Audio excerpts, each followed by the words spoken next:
In this video lecture, we're going to talk about Hamilton's method of apportionment. After the 1790 census and a heated debate, Congress passed the first Act of Apportionment, sponsored by Hamilton. Not that one, the Secretary of the Treasury in 1792. They established a House of Representatives with 120 seats and apportioned under the method called Hamilton's method. The idea behind Hamilton's method is to use lower quotas for every state. Then take the remaining seats and divvy them up to the states with the largest residues or fractional parts until there are no extra seats. Let's look at our class example to see how this works.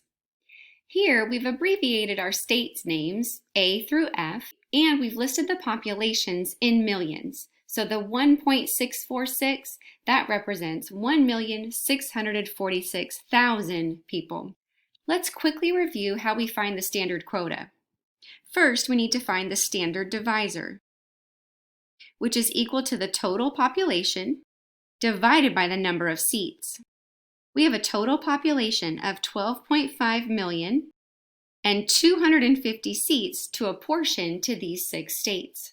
Putting this into our calculators, we find that we have a standard divisor of 50,000, and we can write that as 0.05 million.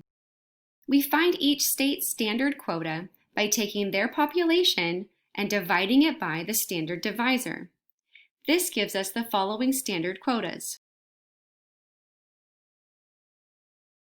The standard quotas should always add up to the total number of seats, which in this case is 250. The first step in Hamilton's method is to round everyone down to their lower quota. It doesn't matter how large the fractional part is, we round everything down. So 32.92 rounds down to 32, 138.72 rounds down to 138, and so on. This adds up to a total of 246 seats, meaning there's 4 seats left over that need to be given out. We need to find the states that have the largest residue in their standard quota, or fractional part in their quota. Look at what's after the decimal place in each standard quota. The largest one is state A, with a residue of 0.92. So we will give the first extra seat to state A.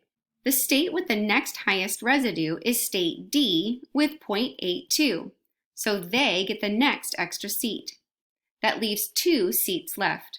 The next 2 states with highest residue are states F and B, so they each get an extra seat. This will take care of those 4 extra seats. Now the final apportionment is state A with 33 seats, state B with 139 seats, state C with 3, state D with 42, state E with 13, and state F with 20. This adds up perfectly to 250 seats. There's a couple of things to notice about this method. This method has potential to make some states pretty unhappy. For example, look at state E.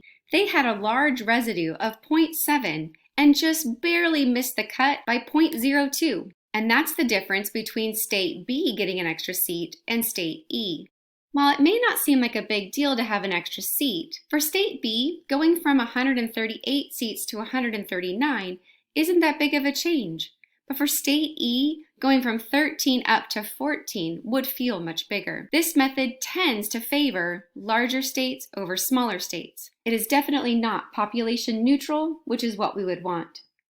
Another red flag is called the population paradox that can happen with Hamilton's method. This is when a state actually can earn fewer seats when their population increases.